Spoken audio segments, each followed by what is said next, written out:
இந்த நாளின் காலை வேளையிலே ஆண்டவர் நமக்கு தருகிற வார்த்தை சங்கீதம் 142 அதிகாரம் 1வது வசனம்.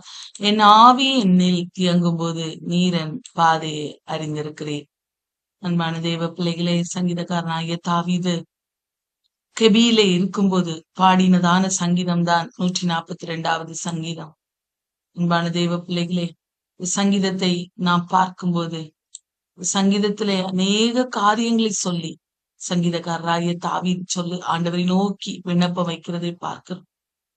சொல்றார் பாருங்க, என் ஆவி என்னில் தியங்கும் போது நீர் என் பாதையை அறிந்திருக்கிறேன். தியக்கமுள்ள நேரங்களிலே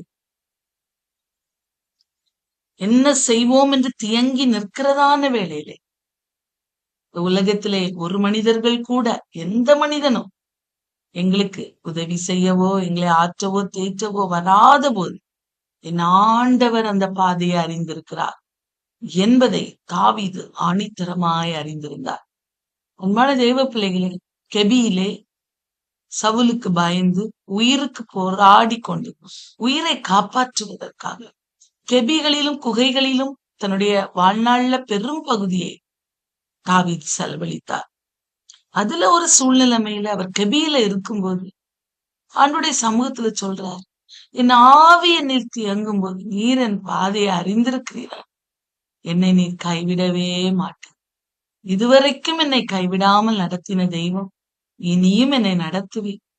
இந்த ஒரு போராட்டத்தின் சூழ்நிலைமையில் இப்பொழுது என் ஆவி தியங்கி கலங்கி கொண்டிருக்கிறதான இந்த வேளையிலும் எனக்கு நீர் விடுதலையை தர வல்லவர் என்பதை அவர் அறிக்கை செய்வார். அன்பான தேவ பிள்ளைகள், இந்த காலை வேளையிலே தியக்கத்தோடு கலக்கத்தோடு நீங்க இந்த வார்த்தைகளை கேட்டுக்கொண்டிருக்கலாம். ஆண்டவர் சொல்லுகிறார், உன்னுடைய பாதையை, நீ செல்லுகிற வழியை, உன்னுடைய இருதயத்தின் நினைவுகளை, உன்னுடைய சிந்தனைகளை எல்லாவற்றையும் நான் அறிந்திருக்கிறேன். நான் உனக்கு நிச்சயம் விடுதலை தருவேன். உன்னுடைய பிரச்சனைகள், போராட்டங்கள், நெருக்கங்களில் இருந்து உனக்கு ஒரு வழியை காண்பித்து அதிலிருந்து கடந்து செல்லும்படி நான் உனக்கு உதவி செய்வேன் என்று அவர் இந்த காலை வேளையிலே வாக்கு கொடுக்கிறார். ஆகவே சோர்ந்து போக வேண்டாம். ஆண்டவர் நிச்சயமாய் பெரிய காரியங்களை நம்முடைய வாழ்விலே செய்வார். பிரியமானவர்களே, இந்த சங்கீதத்தை நாம் பார்க்கும்போது ஒரு அழகான சங்கீதம் பாருங்க. அந்த கெபியில இருக்கும்போது நம்ம அழுது புலம்புகிறவர்களா, நம்ம இப்படிப்பட்டதான ஒரு சிச்சுவேஷன் நமக்கு வருகிறது என்றால் நம்ம புலம்பி தவிக்கிறவர்களாய் காணப்படும். தாவீதுக்கும் அந்த புலம்பல்கள், அந்த தவிப்புகள் இருந்ததுதான். அந்த தவிப்பையும் புலம்பலையும் அவர் ஆண்டவருடைய சமூகத்திலே தெரிவிக்கிறதை நாம் பார்க்கிறோம். நாம் செய்கிற அநேக நேரங்களில் செய்கிற தவறு, வாழ்க்கையில பிரச்சனைகள், போராட்டங்கள் வரும்போது பிசாசு நம்மை அப்படியே ஆண்டவரை தேடவே விட மாட்டான். அவன் நம்மளை அப்படியே தூரமாய் ஆண்டவரை விட்டு, வேதத்தை விட்டு, அவருடைய வார்த்தைகளை விட்டு நம்மை தூரப்படுத்தி விடுவான். தாவீது அதற்கு ஒருபோதும் இடம் கொடுக்கவில்லை. அவருடைய வாழ்வில அநேக கஷ்டங்கள், போராட்டங்கள் இருந்தது. ஆனா ஒவ்வொரு சூழ்நிலைமையில போய் உட்கார்ந்து சங்கீதத்தை எழுதுகிறவராய், சங்கீதத்தை பாடுகிறவராய் அவர் இருந்தார். பிரியமானவர்களே, இந்த காலை வேளையில அப்படிப்பட்டதான இருதயங்களை ஆண்டவர் அதிகமாய் விரும்புகிறார். பாருங்க, கர்த்தரை நோக்கி சத்தமிட்டு கூப்பிடுகிறேன், கர்த்தரை நோக்கி சத்தமிட்டு கெஞ்சுகிறேன். அன்பான தேவ பிள்ளைகளே, பயங்கரமான பிரச்சனைகள், போராட்டங்கள் வரும்போது நம்முடைய நிலைமை எப்படி இருக்கிற? தாவீது பாருங்க, கெபியில போய் உட்கார்ந்து சத்தமிட்டு ஆண்டவரை நோக்கி கூப்பிட்டாராம், சத்தமிட்டு கெஞ்சினாராம். அவருக்கு முன்பாக என் சஞ்சலத்தை ஊற்றுகிறேன், அவருக்கு முன்பாக என் நெருக்கத்தை அறிக்கையிடுகிறேன். ஏன்னா அவருக்கு யாரும் இல்ல. பிரியமானவர்களே, எல்லாராலும் மறக்கப்பட்ட ஒரு சூழ்நிலைமைகளுக்குள்ளாய் தாவீது கடந்து சென்றார். அன்பானவர்களே, அவர் சொல்றாரு, எனக்கு யாரும் கிடையாது. அவர் சொல்ற இந்த சங்கீத, வலதுபுறமாய் கண்ணோக்கி பாரு, என்னை அறிவார் ஒருவரும் இல்லை, எனக்கு அடைக்கலம் இல்லாமற் போயிற்று, என் ஆத்மாவை விசாரிப்பார் ஒருவரும் இல்லை. எவ்வளவு ஒரு வேதனையான ஒரு அனுபவம் பாருங்க. எல்லாராலும் கைவிடப்பட்ட ஒரு சூழ்நிலைமைகளுக்குள்ளாய் அவர் கடந்து சென்றார். அங்க வலதுபுறமா பாக்குறேன், யாரும் இல்லை. என்னுடைய சஞ்சலத்தை சொல்லலாம், நீ யாரையாவது பாக்குறேன், ஒருத்தர் இல்ல.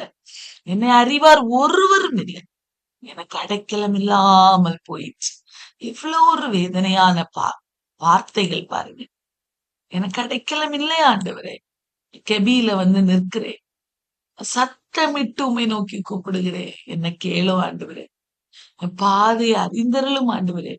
என் ஆத்மாவை விசாரிக்கிறவர் ஒருவரும் இல்லை. ஆனா அவர் என் ஆண்டவர் என்னை விசாரிக்கிறவர் என்பதை நான் அறிந்திருக்கிறேன். ஆகவே அவருக்கு முன்பதாக என் சஞ்சலத்தை ஊற்றுகிறேன், என் நெருக்கத்தை அறிக்கையிடுகிறேன் என்று அவர் சொல்லுகிறதை பார்க்கிறோம். அன்பான தேவ பிள்ளைகளே, ஒரு அன்னாள் தன்னுடைய வாழ்விலே ஒரு சஞ்சலம் வந்தபோது அப்படியே அவருடைய பாதத்திலே போய் உட்கார்ந்து சஞ்சலத்தை ஊற்றி நெருக்கத்தை அறிக்கையிட்டாள் அல்லவா? அந்த அந்நாளுக்கு செய்தவர், அந்த அந்நாளுக்கு அன்றைக்கு ஒரு அற்புதத்தை ஒரு அழகான குழந்தையை பெற்றெடுக்கும்படி ஆண்டவர் உதவி செய்தார் அல்லவா? தாவீதையும் அவர் கைவிட்டு விடுவாரா? பாருங்க, தாவீது பாருங்க, அவர் அப்படியே சஞ்சலத்தை அதான் சொல்றாங்க 3வது வசனம், ஆவி என்னில் தியங்கும் போது நீர் என் பாதை அறிந்திருக்கிறார். இத்தனை ஒரு கலக்கம் நிறைந்த சூழ்நிலைமையில நான் உண்மை நோக்கி கூப்பிடுகிறேன். இந்த பாதையை நீர் அறிந்திருக்கிறீர், இந்த பாதையை நீர் அறிந்திருக்கிறீர் ஆண்டவரே. இதிலிருந்து எனக்கு ஒரு விடுதலையை தருவீர் என்கிற நம்பிக்கையோடு இந்த சங்கீதத்தை அவர் எழுதுகிறதை பார்க்கிறோம். என் பாதையை அறிந்திருக்கிற தெய்வம் நீர் ஒருவர் மாத்திரம். நான் இப்பொழுது கடந்து செல்கிற பாதைகள் கஷ்டமான பாதைகளா இருக்கலாம், கெபிகளிலே நாம் வாசம் பண்ணுகிறவனா இருக்கலாம். ஆனா என் பாதையை அறிந்திருக்கிறவர் நீர் ஒருவர் மாத்திரமே. எனக்கு இறங்கிருங்கப்பா என்று சொல்லி அவர் சொல்லுகிறதை பார்க்கிறோம். பிரியமானவர்களே, அங்க பாருங்க, இந்த சங்கீதத்திலே அவர் சொல்ல, நடக்கிற வழியில் மறைவாக எனக்கு கண்ணிகளை வைத்தார்கள் என்று அவர் சொல்லுகிறார். சங்கீதத்தின் புஸ்தகம் 145 சொல்லுது, அகங்காரிகள் எனக்கு கண்ணியையும் கயிறுகளையும் மறைவாய் வைக்கிறார்கள், வழியோரத்தில் வலையை விரித்து எனக்கு சுருக்குகளை வைக்கிறார்கள். ஆனா நான் கர்த்தரை நம்பி இருக்கிறேன் என்று அவர் சொல்லுகிறார். நான் நடக்கிற வழியில மறைவாக கண்ணி வைக்கிறாங்க, என்னை எப்படியாயிலும் ஏதாயிலும் விழப்பண்ணிடணும்னு சொல்லி என்ன மேல ரொம்ப கரிசனையா இருக்கிறாங்க ஆண்டவரே. ஆனா நீங்க என் பாதையை அறிந்து என்னிலே எனக்கு ஒரு ஆறுதலையும் தேர்தலையும் தாரும் என்று ஆண்டுடைய சமூகத்துல இரக்கத்துக்காய் போய் நிற்கிறதை பார்க்கிறோம். பிரியமானவர்களே, 5வது வசனத்துல சொல்றார் பாருங்க, கர்த்தாவே உம்மை நோக்கி கூப்பிடுகிறேன், நீரே என் அடைக்கலம், ஜீவனுள்ளோர் தேசத்தில் என் பங்குமா இருக்கிறேன்.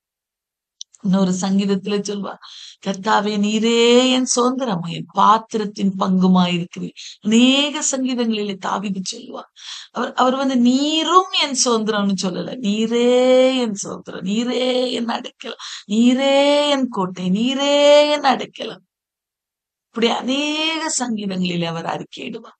அவர் மாத்திரம்தான் எனக்கு அடைக்கலாம், அவர் மாத்திரம்தான் நான் நம்பி இருக்கிறவர், அவர் மாத்திரம்தான் என்னுடைய கேடகம், அவர் மாத்திரம்தான் என்னுடைய இரட்சணிய கொம்பு, அவர் மாத்திரம்தான் என் உயர்ந்த அடைக்கலம் என்று தன்னுடைய நம்பிக்கையை வெளிப்படுத்துகிறார். பாருங்க, நீரே என் அடைக்கலம், நீர்தான் என்னுடைய அடைக்கலம் ஆண்டவர், வேற யாரும் இல்லை. நான் வலதுபுறமா பார்க்கிறேன், ஒருவரும் இல்லை, இடதுபுறமாய் கண் நோக்கி பார்க்கிறேன், ஒருவரும் இல்லை. ஆத்துமாவை விசாரிப்பவர் ஒருவரும் கிடையாது ஆண்டவரே, எனக்கு நீர்தான் அடைக்கலாம்.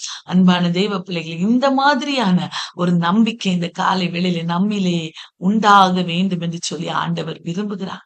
தாவீதினுடைய நம்பிக்கை, உம்மை நோக்கி கூப்பிடுகிறேன் அப்ப, அந்த நெருக்கத்தின் பாதையில நீரே என்ன அடைக்கலாம். அதிகமாய் நம்ம இந்த வார்த்தைகளை ஆண்டுடைய சமூகத்துல அறிக்கை செய்யணும். பிரியமானவர்களே, ஆண்டவர் நிச்சயமாய் நம்ம கடந்து செல்கிற பாதைகளில் இருந்து விடுதலையை தருவார். தாவீதுக்கு கொடுத்தார் அல்லவா, எவ்வளவு கடினமான சூழ்நிலை இருந்து அவனை தூக்கி எடுத்து அவனை மறுபடியும் ராஜாவாக உயர்த்தினார் அல்லவா.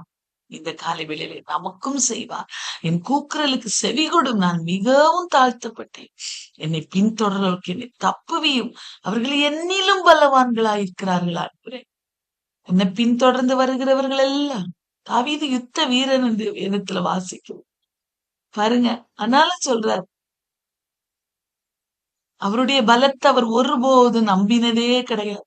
என்னுடைய பலனின் ஆண்டவர், என்னுடைய பலனின் ஆண்டவர், அவர் என்னை தப்புவித்தார். அந்த உலகத்துல நான் தப்புவிக்கப்பட முடியாது. அநேக நேரங்களில் நாம் நம்முடைய சுய பலத்தை நம்புகிறோம், நமக்கு இருக்கிற பலத்தை நாம் நம்புகிறோம், நம்முடைய பலத்தினால் எல்லாவற்றையும் செய்து முடித்திடலாம்னு நினைக்கிறோம். தாவீத பாருங்க, நல்ல பலன் இருந்தது, நல்ல திடகாத்திரமான வாலிபர். அவர் நினைச்சா என்ன எதையாயிலும் செய்யலாம். ஆனா எல்லா சூழ்நிலைமையிலும் ஆண்டவரை தான் நம்பினாரு. என்ன சுற்றி இருக்கிறவங்க எல்லாம் என்னிலும் பலவான்கள் ஆண்டவரே.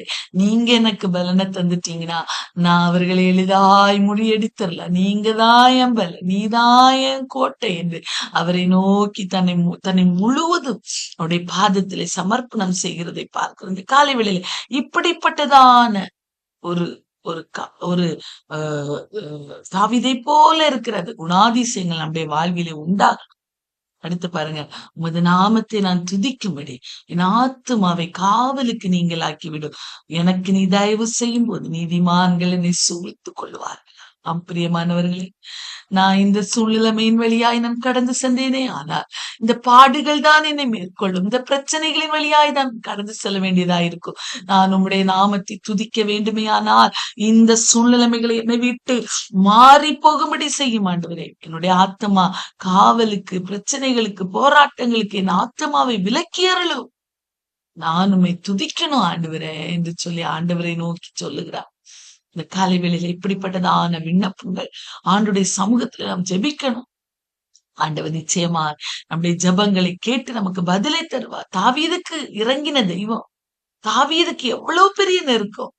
அந்த நெருக்கத்தின் பாதையில் நீ இங்கதான் என் அடைக்கலம் சொன்னது போல் நாம அவரை அடைக்கலமாய் பிடித்துக் கொள்ளும் போது ஆண்டவர் நிச்சயமாய் நம்முடைய வழியை, நம்முடைய பாதைகளை செவ்வைப்படுத்தி நம்மை நடத்த அவர் உண்மையுள்ள தெய்வமாய் காணப்படுகிறார். பிரியமானவர்களே, சோர்ந்து போக வேண்டாம், அவரை பிடித்துக் கொள்வோம். அவர் நிச்சயமாய் பெரிய காரியங்களை நம்முடைய வாழ்விலே செய்வார்.